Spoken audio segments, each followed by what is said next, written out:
to me, being pro-Israel or or defending against anti-Semitism is not really political. Like, there's no, to me, Right. difference of opinion on that. Like, should Right. Jews be hated? Should hostages posters be ripped down? Was October 7th bad? Like, as far as debates go, I don't really validate an alternative point of view the way I would on healthcare or education.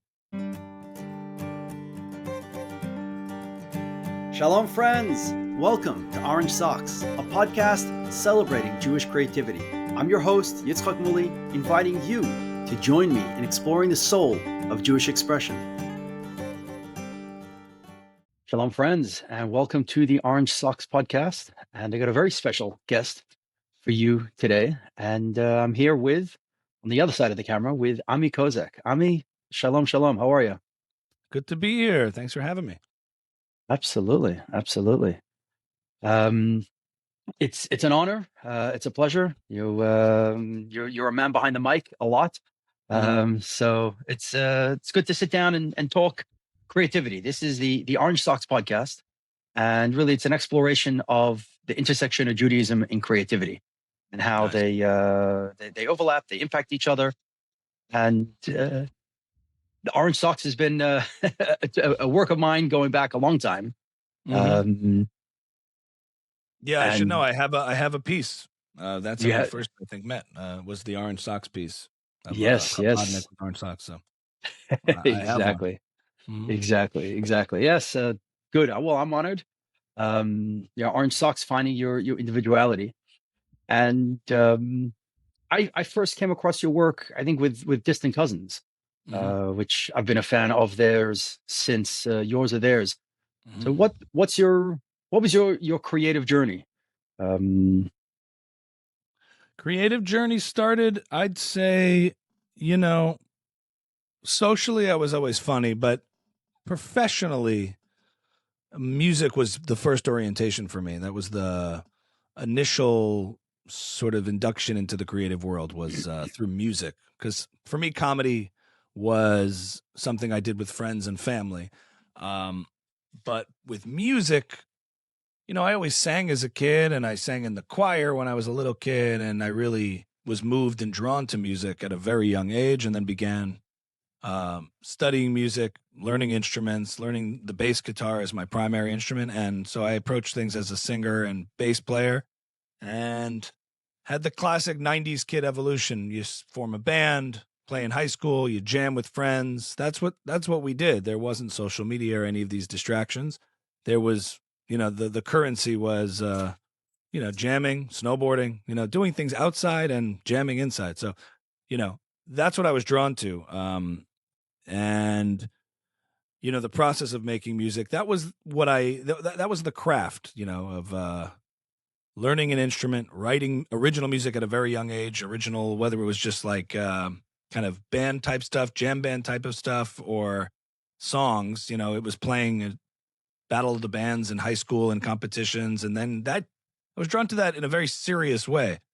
And so that's how I identified creatively most of the time for the last, most of my teen years into college years. I eventually went to study at the Berklee College of Music. And that was my first sort of breakout from hobbyist to professional pursuer in the creative fields, not going to your typical college that an Orthodox Jewish kid goes to, but actually taking music to the next level to do it as a career, which has its own considerations. And that's what led me into creating music for film and television and getting into writing music for commercials, which eventually led me to get to LA to expand on that and expand my horizons in the world of film music and commercial advertising music, which eventually took me to start linking up with Dov Rosenblatt and David Swirsky. We formed the band Distant Cousins and had a lot of success in getting our music in commercials, films, television, theme songs, and eventually led me right back to making original music and performing live for an audience, because even though I tried to do the sort of Jewish thing of, focusing on advertising and, treating it like a business, treating it like a practical way to make music in a way that's palatable from an Orthodox Jewish perspective, it still led me back to being a creative. You sort of can't avoid it. And that I did in LA for the good part of a decade. And we had a lot of success in that world. And then I started the comedy journey came sort of on the heels of into COVID as music stuff shut down for a minute. And I was still very active musically, but performing live kind of shut down for a minute. And I began taking to social media to post impressions and shtick and comedy, which I was able to sort of build that as well, a comedic identity, and then began doing stand up. And then when I moved to New York back from LA in 2021, I hit the stand up scene pretty hard and I've built that up as well. Yeah, definitely, multifaceted in your creativity, and it's an interesting journey. It's quite the journey, from one step to the other, but with that whole advertising piece in between. That using music, recognizing the financial, the value, really, if we call that the value of music, to the suits, to the whoever they are. How did your Judaism play into like going off to college to pursue music? Yeah, How well, did Judaism play into your creative? Well, it always kind of put like certain boundaries around it, but it's not always in a bad way. It focuses you because when you're a Orthodox Jewish boy growing up, like you're not just like going out into the abyss with a guitar strapped to your back and whatever happens, happens. You're considering all the different, pressures of wanting to not only make money and make a living, but also have a family and a normative kind of life, which doesn't always coincide well with the touring musician's life. Like I knew I wasn't, right, even at an early stage in my career, I wasn't just going to go on the road for 15 years and get married when I was like 45 and maybe have one kid down the road. Like that wasn't the trajectory personally. And so I had to kind of find ways to do what I love to do and, engage with music in a way that was fulfilling, but also a little bit of pragmatism around that. How could I be someone who has a family, has a religious life as part of a community that's normative and fits that lifestyle while also being able to be in this world? So it sort of helps focus you a little bit in finding that balance early. And it prevents you from making rash, silly decisions, falling for the cool stuff that might not always be practical. Like it does kind of focus you and sometimes it can limit you. But I'm glad it kind of, that friction and tension exists because it helps to ground you in a world that's very chaotic, or can be. Yeah, that's so true. I mean, I'm coming definitely from a different perspective. So, I didn't, the family, I actually started my creative journey, 26, married with two kids, serving as a Chabad rabbi. So, I came, across it from a different angle. But yeah, the idea of Jewish life being grounding like that, even kind of like taking Torah out of it, taking the orthodoxy out of it or whatever it is, but just the grounding of a healthy, it's not healthy. I'm not passing judgment on a different lifestyle, but a balanced lifestyle, of family, children. That yeah, I'm sure there were sacrifices along the way, but at the end of it, you look back at the other people who were, at that beginning of that crossroad, and where are they now, and what are they up to? What are they doing? And Right. I wouldn't sacrifice the personal for the professional. Too many people, I think, sacrifice professional. They sacrifice personal for the professional. I'll take if it's a choice between some professional sacrifice for personal gain, I think that's a proper orientation than professional gain at personal sacrifice. Because in the long run, all you really have is personal. I mean, obviously, career matters and it's all very important in a certain realm and it's necessary. But if it comes at the expense of having something to come back to, as I would say in the hierarchy of things, the foundation is the personal stuff in order because everything sort of can stem from there. But if you focus only on professional and give no attention, if you don't, cater to that soil personally, then I find that even when you get the professional success, it can ring hollow and thin. I've seen it a couple in various cases. So just the yeah, no, I perspective. did. And from an early age, you knew that music would be a professional career, a way to raise a family, or did that come by chance? Was there a backup? Was there a plan B? Did your parents, how'd your parents react to all that? Yeah, it wasn't. My parents were an anomaly from the community that they're a part of. In the community, there's a lot of concern and pressure. And my parents, I guess, I saw a proclivity and abilities in me that they were very encouraging for me to pursue it at a professional level, at a career level.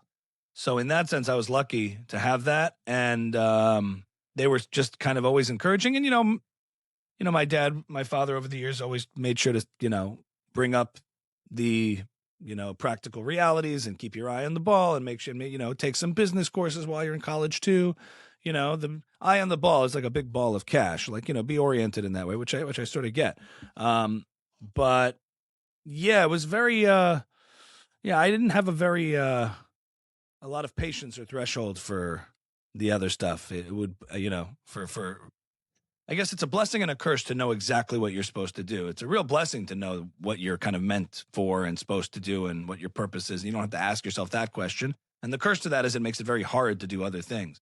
But, I made sure to really demonstrate that I would be willing to work very, very, very hard and leave nothing up to just resting on laurels or my talents or whatever and not have to actually put in the work. Because that's really what I think makes the difference in the long game. I think so too. I think there's artists and there's artists, and to be successful isn't just about the quality of the artwork itself, but it's the networking, it's the hustle, it's Mm-hmm. it's the showing up, Mm-hmm. doing all the other work that support the artwork itself. Right. The artwork itself, you of course you want that to be as brilliant as you can. But just creating art in today's world, definitely just creating artwork itself, isn't enough. In my creative journey, which I didn't go to art school, went to yeshiva. Mm-hmm. But what I find is that there's three basic elements to all creativity, and there's what you say, your subject matter. There's how you say it, your medium, and then how you share it with the world, how you get it out there. Mm-hmm. And how you share it with the world is becoming more and more, part of the equation. What do you do once you've created this song, once you've created this, you know, Mm-hmm. video? I mean, it was always part of the equation. It was just a lot more limited once upon a time. So you just didn't have any options, recourse pathway to get it out into the world, except for a few things that were very inaccessible. And so I'd say now, if you're a creative, you have a better chance than any other time in history because you have the ability to distribute, to market, to put yourself out there, to reach people. The mechanisms are all in front of you. I think most people just don't want to put in the work that's needed to do that. So they want it quickly. They want it fast. They feel entitled to it because they are good at what they do. And that's true. You could very well be very good. But what did you do back in the day? Was it the good old days of what, trying to find the one person to discover you like a lottery ticket? I don't know. I Right. wouldn't long for those days where there was no other way to be discovered. Now you have every which way. You just have to do the work. You know. So I'd rather the chances be greater and it be more in the control of the artist, even if that means more work. It means more control, more agency.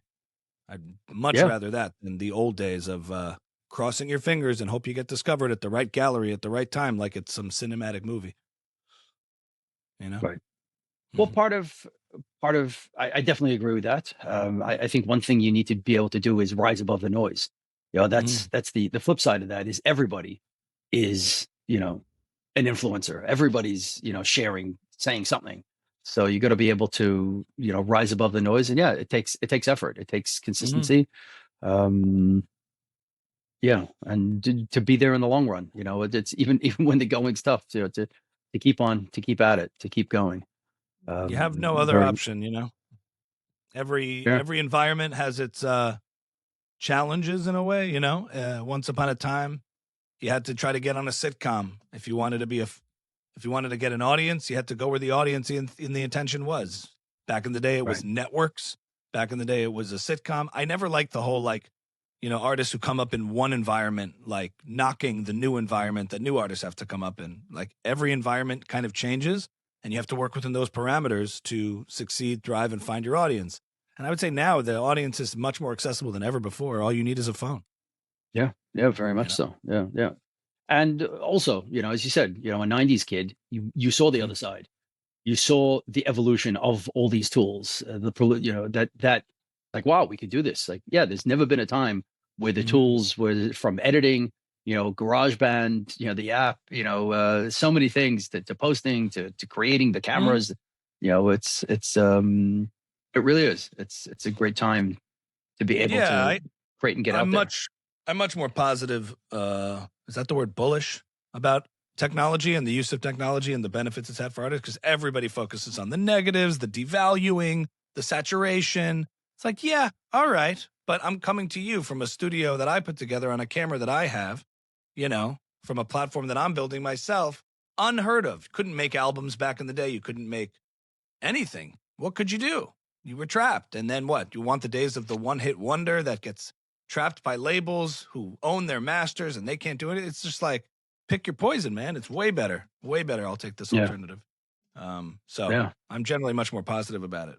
And I think a lot of it is people just get upset about the fact that they have to do the work, have to put in the time, and they don't want to. Right.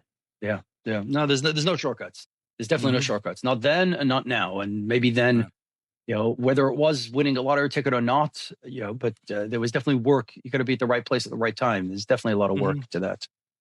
I mean, one thing I find with the Jewish world, I realized early on, I don't think I'm going to make a splash in the broader art world. I'm not going to Hmm. make it, and I'm not even going to try. But Hmm. in the Jewish art world, I feel I have something to say, something to share, and I think majority of my audience are Jewish people, and I'm sharing to them, and whoever picks up along the way, for sure. But kind of in a way being a big fish in a small pond, as a. Hmm. Yeah, I think Jews have a hierarchy of, we consider the secular world to be legit and the Jewish world to be not as legit, not as cool, not as cachet. Yeah. And depending on your perspective, in the age of social media, every world is a niche world. No one is universally known to anyone anymore in the way it used to be. So the Right. secular, the religious, it's all overlapping, and there's universality in the specificity of the person trying to be famous to everybody with no community would kill for a niche audience. That's what people don't realize. Yeah. People are out there like a Yeah. secular artist with no identity or not a signature community that would just love to be his customer would kill for the Jewish artist who has a community built in, fixed in that they can speak to and actually express a point of view and a perspective. So, you know, And it's have a common, yeah, it's 100%, and have yes. common ground with, and So. so on. Yeah, that is very Mhm. true. That's very, very So true. if your framework of success is this impossible abstraction of perception of like fame from a preconceived notion of like what that looks like, then everything will always look like a failure and you won't enjoy the process along the way. But, if you are doing what you love to do and people are supporting you, whoever, wherever they are and whatever community they're a part of, that's a win. You have to assess it in reverse. Otherwise, even real fame or accomplishment won't feel that satisfying. The perception of it will be a lot better than the reality. Yeah, Seth Godin says, you have to be the best Mhm. at, and Mhm. then just define what that at is. If you're the Mhm. best, organic, pizza in, Enoch, then you're Mhm. the best. You're the best within your world, and you'll find your people. Mhm. Um, Right. Right. Also, people are, if you're only after audience or recognition, but don't like the actual medium by which you're getting it, then you're in for a very painful journey. Um, if you don't love making pizza or making art or making jokes or playing music, like that's most of the grind. right, Most right, of it is spent doing that. At least it should be. That way you actually have something to offer to people. And if you don't like that and you only like the recognition it may or may not get you, then you're in for a big disappointment. yeah, But if yeah. every time you play a gig or make a video or do a set and feels good and fulfilled, then every step along the way is something to be grateful for. You're not Right. Well, that is, seeing in it a as way, a that is the disappointment. end in itself. I mean, Right. so the question for you, how do you define success? A pool. A A pool. pool? Yeah. What No, does I'm that just mean? kidding. Having a Like a pool, swim. getting into a pool, a swim. There's a clip from DJ Khaled. I don't know if it's AI or not, but he's like, "No, man, if you in a bad situation, get a pool.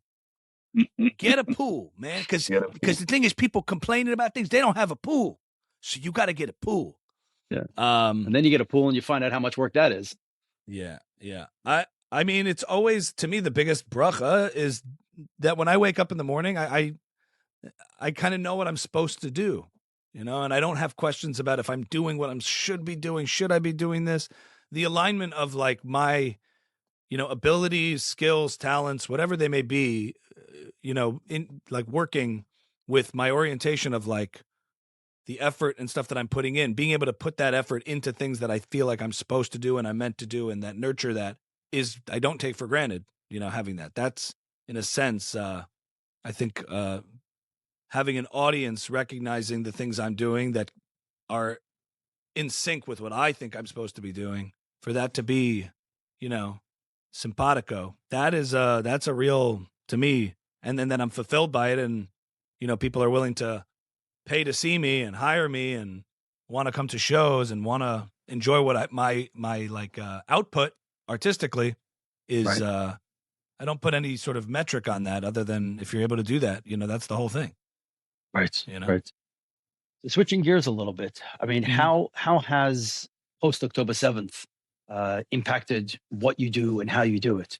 Because I mean, today you're out there, defending Israel, and using comedy and impersonation as a means of getting there.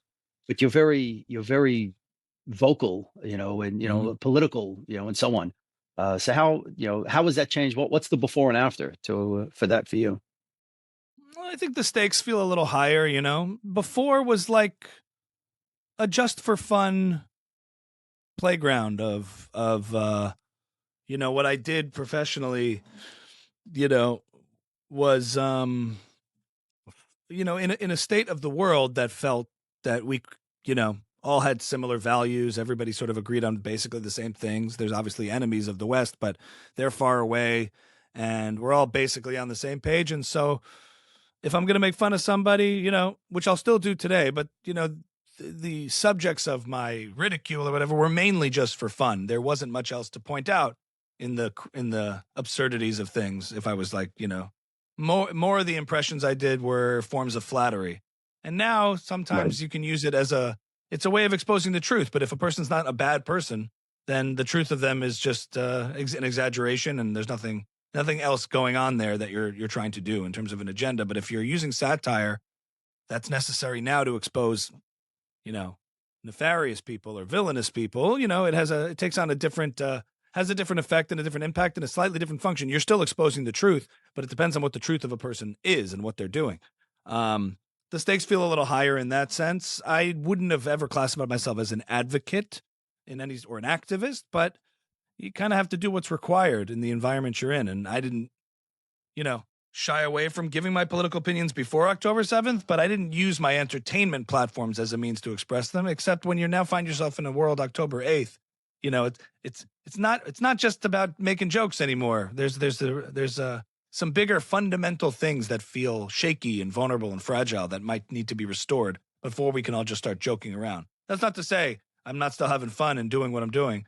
And I think the Jewish community and everyone at large, like, entertainment as an escape is important, but it's also a way to highlight the truth of things. And if you find yourself in these imposter syndrome scenarios, sometimes you try different things, like not just speaking from a place of shtick or silliness, but from a place of seriousness. And people found that was very effective, and that I was a effective communicator in that regard. And so you do what's required, you know?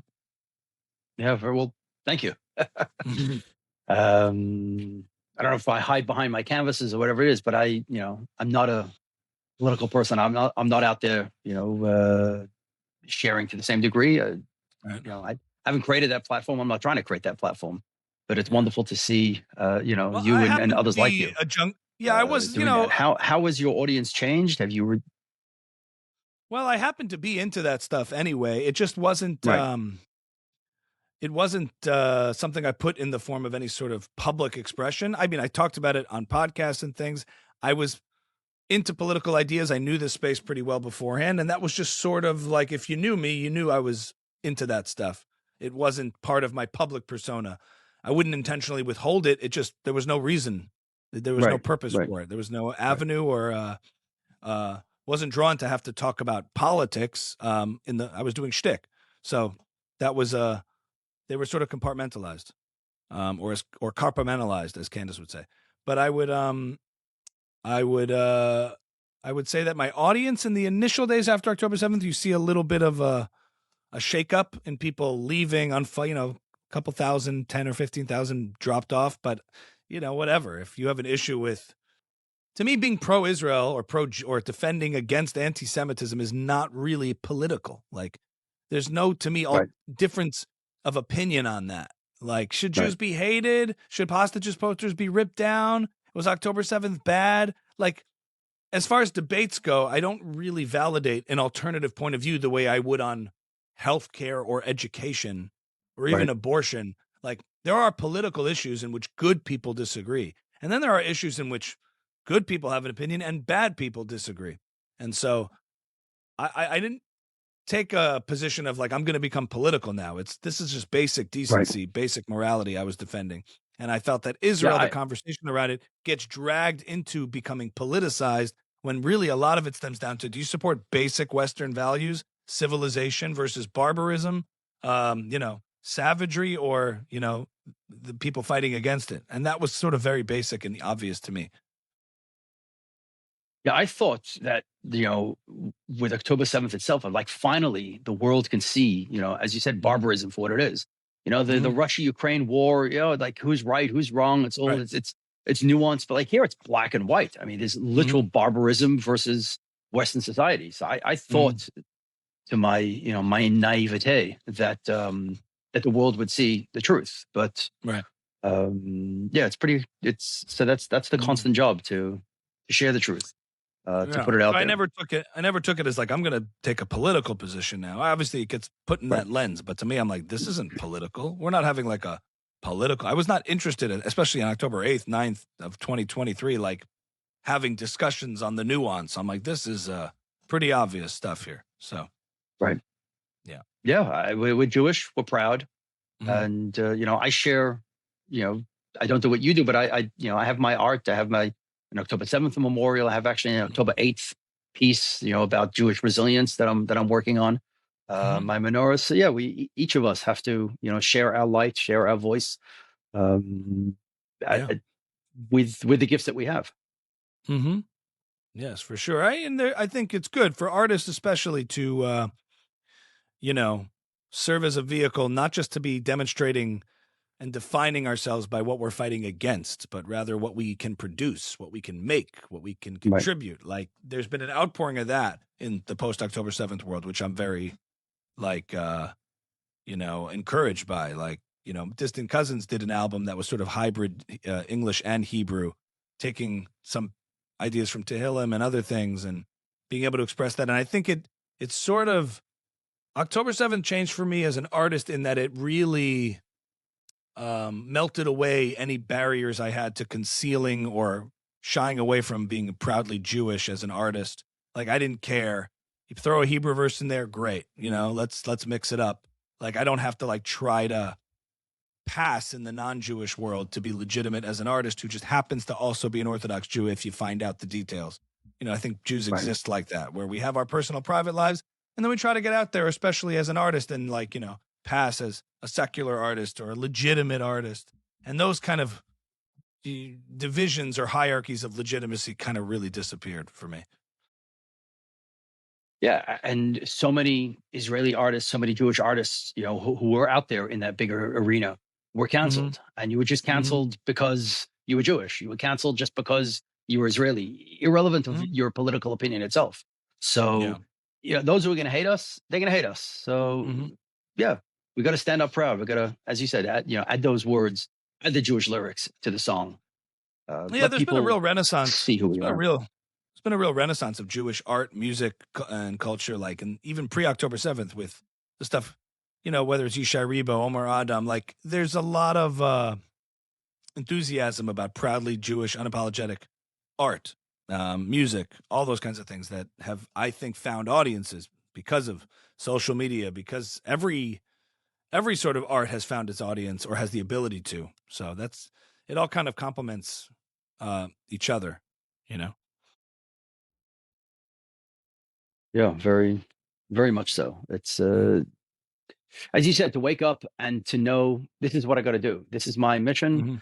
Mm-hmm. This is, the gifts I'm given. This is what I got to do. This is how I got to do it, Mm-hmm. and putting in that work and doing Right. and yeah, being a light Mm-hmm. to who preaching to the converted, preaching to the choir, but Mm-hmm. at the same time, you know, social media goes everywhere. Everyone, anyone Mm-hmm. can see it, and I think that the greater audience seeing Jews being proud of being Jewish is healthy. Is a very good thing. Yeah, ultimately, I don't worry too much about. I was at the Israeli Day Parade the other day, and it's like, you're wearing like an Israeli flag walking around New York City, and then I'm like, most people, it seems, even if they have an issue with it, are cowards and they're not going to say anything or ruffle feathers or whatever. And I think standing by your principles and values unapologetically, even if it might, I don't know, elicit the ire of the world or condemnation, also an element of respect because you're not intimidated or being told to shy away, or you kind of see that in places like Europe, UK, France. Obviously safety is always a concern, and you should be diligent and prudent about it, but there's a sort of cultural shame, shying away.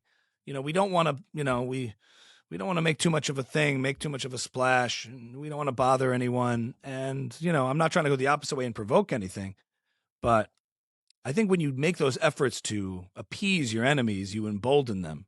And if you stand up to Agreed. them Yeah, with strength, if you assert, then that's how you defeat them, because that means that their hatred towards you, or condemnation of you, or efforts to smear you or shame you, have no power over you.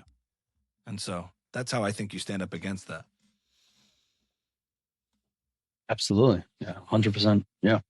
Mm-hmm. The Lubavitcher Rebbe kept sharing, that post-Holocaust world, someone just Mm-hmm. get out and be proud. The Lag BaOmer parades, Jewish kids, sharing, going out there, Mm-hmm. wearing signs, wearing, I I wear my bright yarmulke everywhere, and Mm-hmm. I don't get harassed because people look at me like, uh, it, Mm-hmm.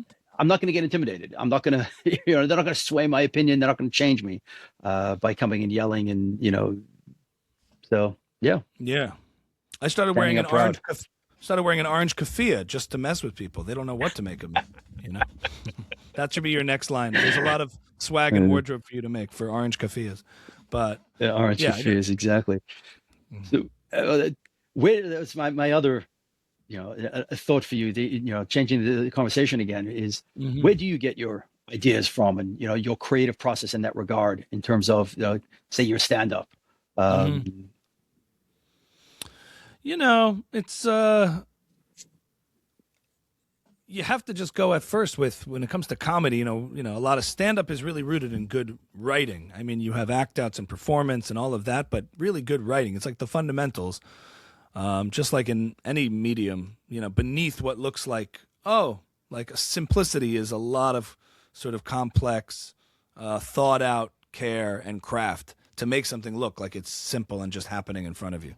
Just like in a photo or picture or painting, same in a stand up right. set when you're watching somebody. I mean, there's been a whole lot of effort and refinement and sculpting of jokes, ideas that present themselves effortlessly if you're doing it right. It's the same across the board. So So what? So stand up is what stand is up. your actual process? How often are you sitting and writing? How do you go about that? Well, for content that I post, videos, I do it all every day.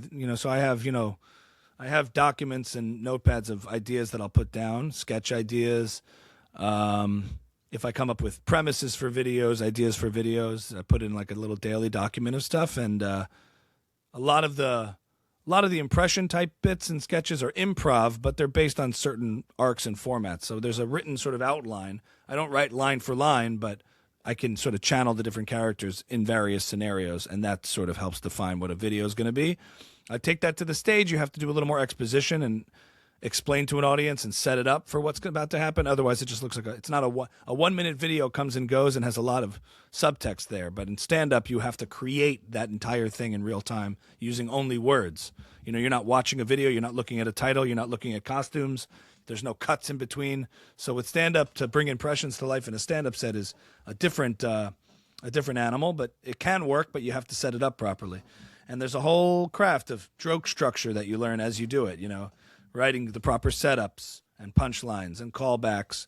There's a whole system in stand-up comedy, which, you know, which what's involved there. For my stand-up, everyone does it kind of differently. Some people write every single line that they're going to say. I more have different bits that I do and have done a bunch of times, so I kind of know the formula. But funny ideas that I often will write on stage. You know, if I have a new idea. It's hard for me to write line for line because I want to try to feel organic and real in real time. And if you're either you know your joke by heart and you can really deliver it, like you know the way you would any kind of monologue, but if you don't know it fully by heart and you try to, you know, go back into your head and find out what the words are, you will stumble and not really be able to channel funny energy on stage. So I try to you really want to find yourself on stage in the bits that you think are, you know, are strong. So you have a setup and a punchline and these kind of things, but you also kind of want to leave room for, you know, just being funny and present. And I used to take notes on stage with me with a little like set list of stuff. I stopped doing that, which comes with time and experience. But also, if I had notes nearby, I would check them. I would they would just call. I would, you know, inevitably check them, and that would take me out of the moment. You know what I mean? And you can lose the spontaneity and things that happen in real time, which are some of the best moments sometimes in a comedy show that make it feel new, fresh, and, you know, raw. So you really want to try to maintain that. So a friend of mine was like, you need your notes. You don't need them. You know your stuff. You know what to do. I'm like, you know, you're right. I took them as like a crutch, but then I put them away. And now, recently, I've started developing the act more fleshed out. The longer sets you do, when you do like 45 minutes or an hour, you can build more of an arc, a dynamic to a show. I started incorporating some more musical elements into the comedy show. So, you know, it's all that work of developing the live act and improving on the live show and, you know, trying new things. It's a whole process. How does the audience, you know, who the audience are affect, you know, the stand-up set, or do they not affect it at all? No, they have to affect it because the audience, stand-up comedy is audience dependent in ways that other formats are not quite as viscerally, you know, audience dependent. I mean, obviously, even with music, you know, you adjust the set depending on if it's going to be a big crowd, small crowd, intimate, big room, small room. So you choose different songs in a sense, but in stand-up in real time, you have to make adjustments. If it's a from crowd that will get the references, you know, then you can know what you can do. And it's like part of it is being able to connect with an audience. In the same way that, you know, if you're playing music for a crowd that is Israeli, then certain songs will get everybody going because they know it. It'll be a hit or something like that, or a cover song that a certain crowd might like. So in music, you adjust too, but in comedy, similarly, like there are certain jokes that are more inside baseball and, you know, like more Jew-centric or religious references, things like that. And if it's not, then maybe you're appealing to more universal, broader concepts, relationships, you know, all the kinds of things that are universal. And if it is a religious concept, you might have to set it up and explain it more. Age, younger, older, married, not married, single, you know, Zionistic crowd or yeshivish, like all sorts of things will work. And that's the issue. Like, you know, with jokes, there's some, you know, in a certain room, with a certain crowd, a joke could destroy and be your biggest hit. And in other rooms, it may not work at all. So that's the pain that comes with stand-up. It's inconsistency, and you have to try to just be good most of the time. Try to be good all the time so you can be great some of the time, you know? Right. So say with that longer set, that 45-minute set, if you have a drastically different crowd than, you know, the previous ones, you know, where you've kind of built that set, is it that you just skip those jokes and just don't even say them, or you just hope for the best even though, context isn't quite right for the audience. Yeah, if I'm doing an hour headlining, then the audience is generally holding. I'm not usually doing 45 to an hour for a crowd of strangers. Those scenarios are usually people who've come to see me. So you're generally Okay. not doing an hour long show for people unfamiliar with you. In those scenarios, you're doing, if it's new crowds, 10, 15 minutes, you're opening, you're the middle, you're not the headlining act. In opportunities where you get to do longer, I would say you don't have the issue of having to like really cut stuff that they may not get because they're familiar with you. It's rare Right. that a brand new comic or a brand new audience is going to be sitting in front of somebody they've never For heard that of and have period, no idea what they're about. for that long. Yeah. No, fair enough. Fair enough. Yeah, it's a whole different world for me. What's next for you? What's on the horizon? What are some of the projects that you're working on? The podcast has really been a lot of my energy these days is really kind of cultivating the audience for the long form conversational stuff I'm doing, interviews, guests, topics to kind of, there's the short form content that I do. Sketch comedy is on a regular basis. That's been really fun and that helps sort of as an engine of attention and growth. There's a lot of people coming in from that, but I also am building that smaller, intimate community of podcast listeners and patrons and who are helping support the channel. The podcast called Ami's House. It's the Ami's House podcast. So we talk about a lot of the issues. It's sort of right behind me. You're in studio, and that's been growing steadily, and hope to have more growth there over the next year. So I'm looking forward to that. And we still play with the band. Distant Cousins is still active. We still are playing at events and doing shows. We're all in a little bit, separated by actual distance now. We're in different places, but we still have a lot of we have unreleased music that we're planning on releasing, and that should be nice as we compile the next batch of songs to go out. I still do some sketches with some other Jewish comedians in the J Sketch Trio. It's me, Ellie Leibovitz, and Mike Greenblatt. And when we can, we try to cover inside Jewish baseball humor. I feel like there's always been a little void there, a scarcity of like authentic sketch comedy that represents our world. So those have Right. been good. And just it's all about just consistency and the daily grind. Absolutely. I'm loving it. Mhm. I'm loving it. Yeah. Ami, thank you. Yeah. We close up with two scripted questions. Sure. Question number one is Mhm. who are three Jewish creatives across the gamut of what you do Mhm. that you think the audience should know about? Oh, these are such tough questions. Whenever I have to narrow it down, I always go blank on Jewish creatives Well, because I always think of them afterwards, and I never give the answer that I really believe. Or no, there's always somebody I'm like, oh, they should definitely check that out. Um, well, yeah, I'll just say this: like, it's been a really nice thing to see, like the renaissance of like Jewish stand-up, And I don't just want to credit ourselves, but as I mentioned, Jay Sketch and Dovie Newberger and a bunch of other guys in the Jewish comedy scene that are like really elevating Jewish comedy. That's been really nice to see. It said you had Elon Gold and Modi kind of paved the way in that sort of niche Jewish comedy. And in the age of social media, as people are able to build up their like niche audiences, I think that we've been able to connect in a deep personal way by bringing authentic Jewish comedy to that. So I'm not just saying ourselves, but people in that space, in the Jewish comedy space, there's been people to look out for. Otherwise, yeah, I don't know if I can name specifics. There's no, just so that's good. many. That's good. We There's can so leave it right many. there. Yeah. Yeah. Other creatives. I'm Okay. trying to think of other people. I think you're just going to see. You're going to see more as people have access to the social media tools to be able to get things out there. Better Jewish film, better Jewish content, or content made by Jews. Right. And they have Right. access to that. I know that there's some young guys up and coming that I've come across that are. Oh, check out Reggie Shorts. Reggie Shorts is hilarious. I'm a fan. The Yes. Chabadniks Yes. all know who he is, but he's great. Absolutely. Exactly. So, All right, Amri, thank you. And the last yeah. question that we close out with is what's your advice for young creatives for them to find their orange socks?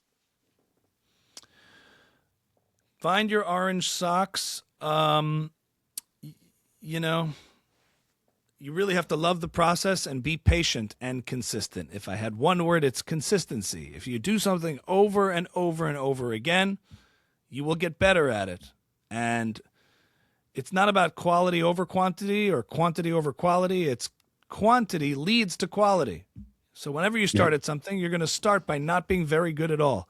In an age of internet comments and constant judgment and looking at yourself back and narcissism and self-consciousness, I notice a lot of younger people scared to put anything out because, oh my God, what if it isn't good? But, you know, in the age I came up in, you put in a lot of time and effort privately, and there was no mechanism to broadcast what you do. But, you know, you have to focus on getting very, very, very good at the craft that you're pursuing. If it's music, if it's whatever art form, it's a combination, and consistency is the key, whether it's putting it out there or whether it's developing it on your own first, like getting good at art, getting good at music, getting good at comedy. You know, there's no substitute for exposure therapy, for actually doing the work, talking about it, planning it, strategizing. Perfect is the enemy of the good. Consistency, and that means consistently practicing, consistently recording, consistently getting your hands dirty in whatever software you're working in, whatever your paintbrush is. Like, you have to start by not being very good at all. And that's painful and difficult, just like learning an instrument is difficult, or getting on stage and being very bad really, really hurts. You think learning an instrument privately is bad. Try sucking on stage for a year. The only way to do things is to do things. It's a very simple thing. It's not easy to do, but it's simple to understand. If you want to get good at comedy, get on stage and start talking and start developing. You want to get good at music, start playing the instrument, start recording yourself, start releasing, start practicing with other people if that's what you want to do. Orient yourself. Look to people who do exactly what you perceive you want to be doing and try to be of service to them. You know, try to offer value, assistance, rather than asking what everybody else can do for you, favors for you, hook me up, this and that. Ask how you can help other people, and you'll get a lot further than always trying to be on the receiving end of other people's favors or gestures. And just be consistent, you know, and it's all a social game too. So relationships and forming relationships in ways of perceiving yourself and looking at yourself as someone who could be of value to other people. Ask what you could do for other people to help them. And forming those relationships once you feel you have what to offer artistically, and get out there, you know, ask how you can be of service, and it's a social game. So it's all about those relationships in those early days. And those are the little pieces of tidbits I can offer. I love it. Ami, thank you. Thank you for your time. My pleasure.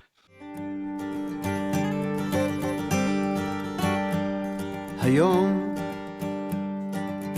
נעשה משהו בלתי נשכח